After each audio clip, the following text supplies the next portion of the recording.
ബീറ്ററും മിക്സിയും ഒന്നുമില്ലാതെ പെട്ടെന്ന് ചെയ്തെടുക്കാൻ പറ്റുന്ന നല്ലൊരു അടിപൊളി മാർബിൾ കേക്കിൻ്റെ റെസിപ്പിയാണ് കേട്ടോ. നല്ല സോഫ്റ്റ് ആയിട്ടുള്ള മാർബിൾ കേക്ക് നമുക്ക് തയ്യാറാക്കിയെടുക്കാം. അപ്പോൾ നമുക്ക് നേരെ റെസിപ്പിയിലേക്ക് പോകാം. അപ്പോൾ അതിനായിട്ട് ഞാനിവിടെ ഒരു കപ്പാണ് കേട്ടോ മൈദ എടുത്തിരിക്കുന്നത്. 240 ml ഒരു കപ്പാണ്. അതിൻ്റെ കൂടെ തന്നെ ഞാൻ ഒരു സ്പൂൺ ബേക്കിംഗ് പൗഡർ കൂടെ ചേർക്കുന്നുണ്ട്.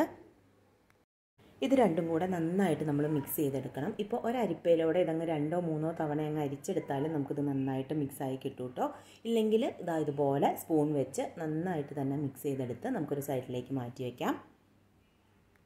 അടുത്തത് ഒരു 100 ഗ്രാം ബട്ടർ ഒന്ന് ചൂടാക്കിയെടുക്കണം.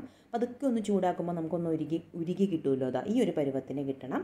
100 ഗ്രാമാണ് അതെടുക്കുന്നുണ്ട്. അതിൻ്റെ കൂടെ തന്നെ 1/4 കപ്പ് പഞ്ചസാര, പൊടിച്ചതല്ല കേട്ടോ, പൊടിക്കാത്ത പഞ്ചസാരയാണ്, 1/4 കപ്പ് ചേർക്കുന്നുണ്ട്. ഇത് രണ്ടും കൂടെ ഒരു സ്പൂണോ ഫോർക്കോ വെച്ച് നന്നായിട്ട് തന്നെ മിക്സ് ചെയ്തെടുക്കുക. ഒരു 3 മിനിറ്റ് നേരത്തോളം തന്നെ ഇതുപോലെ മിക്സ് ചെയ്യുക കേട്ടോ. ഹാൻഡ് ബീറ്ററൊക്കെ ഉണ്ടെങ്കിൽ അത് വെച്ച് നന്നായിട്ട് ഒന്നങ്ങ് മിക്സ് ചെയ്തെടുത്താൽ മതി.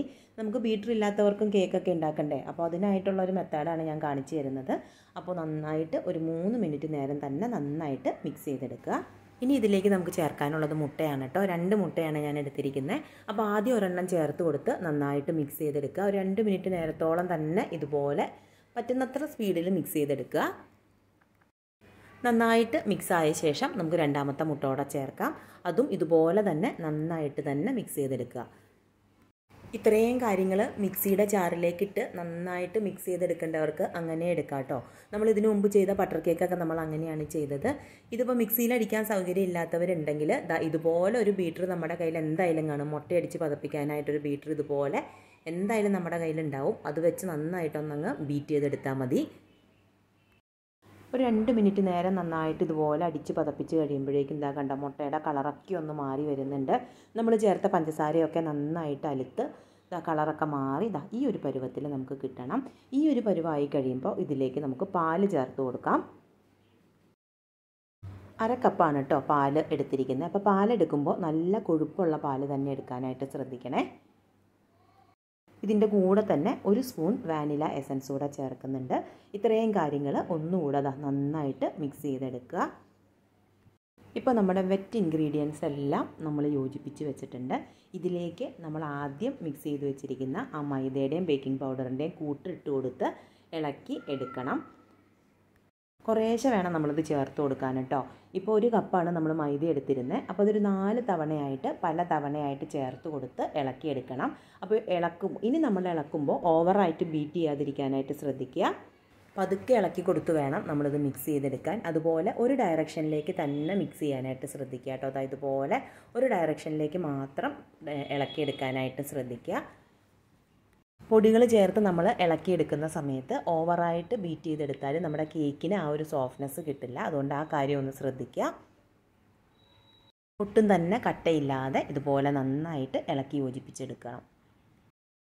ഇനി നമ്മൾ ഇളക്കി യോജിപ്പിച്ച് എടുത്തിരിക്കുന്ന ഈ ഒരു ബാറ്റർ 2ആയിട്ട് നമ്മൾ ഡിവൈഡ് ചെയ്തെടുക്കണം. അതിൻ്റെ ആ ഒരു പാർട്ടിലേക്ക് നമുക്ക് കുറച്ച് ചോക്ലേറ്റ് പൗഡർ ചേർത്ത് വേറെ ഒരു ബാറ്റർ തയ്യാറാക്കി എടുക്കാനുള്ളതാണ്. അപ്പോൾ പകുതി ഞാനിവിടെ മാറ്റി വെച്ചിട്ടുണ്ട് കേട്ടോ. ഇനി വേറെ ഒരു പാത്രത്തിലേക്ക് ഒരു 3 സ്പൂൺ കൊക്കോ പൗഡറാണ് എടുത്തിരിക്കുന്നത്. മധുരമില്ലാത്ത കൊക്കോ പൗഡർ കേട്ടോ. അതിലേക്ക് ഒരു 3 നുള്ള് ബേക്കിംഗ് പൗഡർ ചേർക്കുക കേട്ടോ. 3 നുള്ള്. കൂടെ നമുക്ക് ചേർക്കാനുള്ളത് ഒരു 1/4 കപ്പ് പാലാണ്. പാല് ചേർക്കുമ്പോൾ ഒന്ന് ശ്രദ്ധിക്കണം. നമ്മൾ തയ്യാറാക്കി വെച്ചിരിക്കുന്ന ആ ഒരു വാനില കേക്കിനുള്ള ആ ഒരു ബാറ്റർ ഉണ്ടല്ലോ, ആ ബാറ്ററിൻ്റെ അതേ കൺസിസ്റ്റൻസിയിൽ വേണം നമ്മളിപ്പോൾ ഈ കലക്കിയെടുക്കുന്ന ഈ ചോക്ലേറ്റ് മിക്സിൻ്റെ ആ ഒരു ബാറ്ററും കിട്ടാൻ. ഒട്ടും കട്ടയില്ലാതെ കൊക്കോ പൗഡർ ഇപ്പോൾ പാലായിട്ട് ഇളക്കി യോജിപ്പിച്ചെടുത്തിട്ടുണ്ട്. ഇത് നമ്മൾ മാറ്റി വെച്ചിരിക്കുന്ന ഒരു പോർഷനിലേക്ക് ചേർത്ത് കൊടുത്ത് നന്നായിട്ട് മിക്സ് ചെയ്തെടുക്കണം. മാർബിൾ കേക്ക് ഉണ്ടാക്കാനായിട്ട് നമുക്ക് 2 തരം ബാറ്ററാണ് കേട്ടോ വേണ്ടത്. അതിപ്പോൾ സെപ്പറേറ്റ് ബാറ്റർ ഉണ്ടാക്കുന്നതിലും എളുപ്പം നമുക്ക് ഇങ്ങനെ ഉണ്ടാക്കുന്നതാണ്. അങ്ങനെ നമ്മുടെ ചോക്ലേറ്റ് ബാറ്ററും റെഡി ആയിട്ടുണ്ട്. ഒട്ടും കട്ടയില്ലാതിരിക്കാനായിട്ട് ശ്രദ്ധിക്കുക. ഇതിന് നമ്മൾ ബേക്ക് ചെയ്യാനായിട്ട് പോകുന്നത് ഒരു 7 ഇഞ്ചിൻ്റെ ബേക്കിംഗ് ട്രേയിലാണ് കേട്ടോ. ലോഫ് പാനാണ് ഞാൻ എടുത്തിരിക്കുന്നത്. നന്നായിട്ട് ബട്ടർ പേപ്പറൊക്കെ പുരട്ടി റെഡിയാക്കി വെച്ചിട്ടുണ്ട്. ഇനി ഇതിലേക്ക് ഈ കാണുന്ന രീതിയിൽ വേണം നമ്മൾ ബാറ്റർ ഒഴിച്ച് കൊടുക്കാൻ. അത് ഞാൻ കുറച്ച് അതിൻ്റെ നടുക്കായിട്ട് കുറച്ച് ചോക്ലേറ്റിൻ്റെ ബാറ്റർ ഒഴിക്കുന്നുണ്ട്. നമ്മൾ ഈ ബാറ്റർ ഒഴിച്ചു കൊടുക്കുന്നത് നല്ല പെർഫെക്റ്റ് ആയിട്ട് ഒഴിച്ചു കൊടുത്താൽ മാത്രമാണ് കേട്ടോ നമുക്ക് നല്ല മാർബിൾ കേക്കിൻ്റെ ആ ഒരു നല്ല ഡിസൈൻ കിട്ടുകയുള്ളൂ. ഇനി ഇതിൻ്റെ നടുക്ക് വരുന്ന രീതിയിൽ വേണം നമ്മൾ വാനിലയുടെ ബാറ്റർ ഒഴിച്ചു കൊടുക്കാൻ. നമ്മുടെ കയ്യിൽ പൈപ്പിംഗ് ബാഗ് ഉണ്ടെങ്കിൽ ഇത് ഒഴിച്ചു കൊടുക്കാൻ നല്ല ഈസിയാണ്. ഇപ്പോൾ പൈപ്പിംഗ് ബാഗ് എല്ലാവരുടെ കയ്യിലും കാണണമെന്നില്ലല്ലോ, അതുകൊണ്ടാണ് കേട്ടോ ഞാനിപ്പോൾ ഇങ്ങനെ തന്നെ കാണിച്ചു തരുന്നത്. അപ്പോൾ ഈ 2 ബാറ്റർ ഒഴിച്ചു കൊടുത്ത ശേഷം ഒന്ന് ടാപ്പ് ചെയ്ത് കൊടുക്കുക. വീണ്ടും ഈ വാനില ബാറ്ററിൻ്റെ നടുക്ക് വരുന്ന പോലെ ചോക്ലേറ്റ് ബാറ്റർ ഒഴിച്ചു കൊടുക്കാം. പൈപ്പിംഗ് ബാഗ് ഉണ്ടെങ്കിൽ ഞാൻ വീണ്ടും പറയാം, നല്ല ഈസിയാണ്. പൈപ്പിംഗ് ബാഗ് ഉള്ളവർ പൈപ്പിംഗ് ബാഗിലേക്ക് ഈ ബാറ്റർ ഒഴിച്ചു കൊടുത്ത ശേഷം മാറി മാറി ഇതുപോലെ ഒഴിച്ചു കൊടുത്താൽ മതി. ചോക്ലേറ്റ് ബാറ്റർ ഒഴിക്കുക, വാനില ഒഴിക്കുക, വീണ്ടും ചോക്ലേറ്റ് ഒഴിക്കുക. അങ്ങനെ നമ്മൾ റെഡിയാക്കി വെച്ചിരിക്കുന്ന ആ ബാറ്റർ തീരുന്നത് വരെ ഒഴിച്ചു കൊടുത്തുകൊണ്ടിരിക്കുക. അപ്പോൾ ഒഴിച്ചു കൊടുക്കുമ്പോൾ ഏതാണ്ട് രണ്ടും ഒരേ അളവിൽ വരുന്ന പോലെ ഒഴിച്ചു കൊടുക്കുക കേട്ടോ. അപ്പോൾ ഒരു സ്പൂണാണ് വാനില ഒഴിക്കുന്നതെങ്കിൽ 1 സ്പൂൺ ചോക്ലേറ്റ് ഒഴിക്കുക. അപ്പോൾ അങ്ങനെ ചെയ്തെടുക്കുമ്പോൾ നല്ല പെർഫെക്റ്റ് ആയിട്ടുള്ള ഡിസൈനിൽ തന്നെ നമുക്ക് നമ്മുടെ മാർബിൾ കേക്ക് കിട്ടും. ഇടയ്ക്കിടയ്ക്ക് ഒന്ന് ടാപ്പ് ചെയ്ത് കൊടുക്കാനും ശ്രദ്ധിക്കണം, അല്ലെങ്കിൽ ഇടയ്ക്ക് ആ എയർ ബബിൾസിൻ്റെ പ്രശ്നം വരും. ഞാൻ ഇതിനു മുമ്പുള്ള കേക്കിലെ വീഡിയോസിലും പറഞ്ഞിട്ടുണ്ട്. അപ്പോൾ ഇടയ്ക്ക് നന്നായിട്ട് തന്നെ ഒന്ന് ടാപ്പ് ചെയ്ത് കൊടുത്തതിന് ശേഷം വേണം നമ്മൾ ബാറ്റർ ഒഴിച്ചു കൊടുക്കാൻ. കഴിഞ്ഞ ദിവസം നമ്മളൊരു ബട്ടർ കേക്കിൻ്റെ വീഡിയോ ചെയ്തിരുന്നു. അപ്പോൾ ചിലർ ട്രൈ നോക്കിയിട്ട് എനിക്ക് മെസ്സേജ് അയച്ചിരുന്നു, നല്ല സോഫ്റ്റ് ആയിട്ടുള്ള കേക്കായിരുന്നു എന്ന് പറഞ്ഞിട്ട്. അപ്പോൾ ദാ മുകളിൽ വരുന്ന ആ ഐ ബട്ടൺ ക്ലിക്ക് ചെയ്താൽ നിങ്ങൾക്ക് അതിൻ്റെ വീഡിയോ കിട്ടും കേട്ടോ. ലാസ്റ്റ് എൻഡ് സ്ക്രീനിലും കൊടുത്തേക്കാം, അപ്പോൾ കാണാത്തവരുണ്ടെങ്കിൽ കാണുക. വേറെയും ക്രിസ്മസ് സ്പെഷ്യൽ റെസിപ്പീസ് നമ്മുടെ ചാനലിൽ അപ്ലോഡ് ചെയ്തിട്ടുണ്ട്. അതിൻ്റെ പ്ലേലിസ്റ്റിൻ്റെ ലിങ്കും ഞാൻ എൻഡ് സ്ക്രീനിൽ കൊടുത്തേക്കാം കേട്ടോ. അപ്പോൾ നമ്മുടെ ബാറ്ററൊക്കെ എല്ലാം തന്നെ ദാ മുഴുവനായിട്ട് ഒഴിച്ച് തീർത്തിട്ടുണ്ട്. ഇനി ഇത് നന്നായിട്ട് തന്നെ ഒന്ന് ടാപ്പ് ചെയ്തെടുക്കണം. നന്നായിട്ട് തട്ടിക്കൊടുത്ത ശേഷം ഒരു 10 മിനിറ്റ് നേരം ഒന്ന് റെസ്റ്റ് ചെയ്യാനായിട്ട് വെക്കാം കേട്ടോ. ഇനി ഇത് നമ്മൾ ഓവനിലൊന്നും അല്ല ബേക്ക് ചെയ്യാനായിട്ട് പോകുന്നത്, വെറുതെ സ്റ്റൗ ടോപ്പിൽ വെച്ചിട്ടാണ്. അതിനാദ്യം തന്നെ ദാ ഇതുപോലെ ഒരു പഴയ തവ ഉണ്ടെങ്കിൽ എടുക്കുക. ഞാൻ ഈ പഴയ തവ എന്ന് പറയുന്നത് എന്തിനാണെന്ന് വെച്ചാൽ ഇതിന് മുമ്പുള്ള എൻ്റെ വീഡിയോയിലും പറഞ്ഞിട്ടുണ്ട്, നമ്മൾ കേക്കൊക്കെ ബേക്ക് ചെയ്യാനെടുക്കുമ്പോൾ നല്ല ചൂടായിരിക്കും. അപ്പോൾ പുതിയ തവയൊക്കെ ആണെങ്കിൽ പെട്ടെന്ന് അതിൻ്റെ നോൺ സ്റ്റിക്കിൻ്റെ ആ ഇതൊക്കെ അങ്ങ് പൊളിഞ്ഞു പോയി പെട്ടെന്ന് അത് കേടായി പോകും. അതുകൊണ്ടാണ് കേട്ടോ. ഇനി ഇതിൻ്റെ മുകളിലേക്ക് ഇതുപോലെ നമ്മുടെ പാൻ ഇറങ്ങിയിരിക്കാൻ പാകത്തിന് ചുവട് കട്ടിയുള്ളൊരു പാത്രം വെച്ച് കൊടുക്കുക. അതിലേക്ക് ഒരു തട്ടിട്ട് കൊടുത്ത ശേഷം ഇതുപോലെ പാത്രം ഇറക്കി വെക്കുക. പാത്രം ഇറക്കി വെച്ച് നന്നായിട്ട് കവർ ചെയ്യാൻ പറ്റുന്ന, നന്നായിട്ട് കവറായിട്ടിരിക്കുന്ന പോലെ ഒരു പാത്രം വെച്ച് അതങ്ങ് കവർ ചെയ്യാം. നമ്മുടെ ഈ കേക്കിൻ്റെ പാത്രം ഇറക്കി വെക്കുന്നതിന് മുമ്പ് ഒരു 10 മിനിറ്റ് നേരം ഹൈ ഫ്ലെയിമിൽ ഒന്ന് പ്രീഹീറ്റ് ചെയ്യാനായിട്ട് ശ്രദ്ധിക്കണം കേട്ടോ. എന്നിട്ട് വേണം ഇറക്കി വെക്കാൻ. എങ്ങനെ പോയാലും ഒരു 45 മിനിറ്റിനും 60 മിനിറ്റിനും ഇടയ്ക്കെടുക്കും നമുക്കിത് വെന്ത് കിട്ടാൻ. ചിലപ്പോൾ അതിലും കൂടുതൽ സമയം എടുത്തെന്ന് വരും.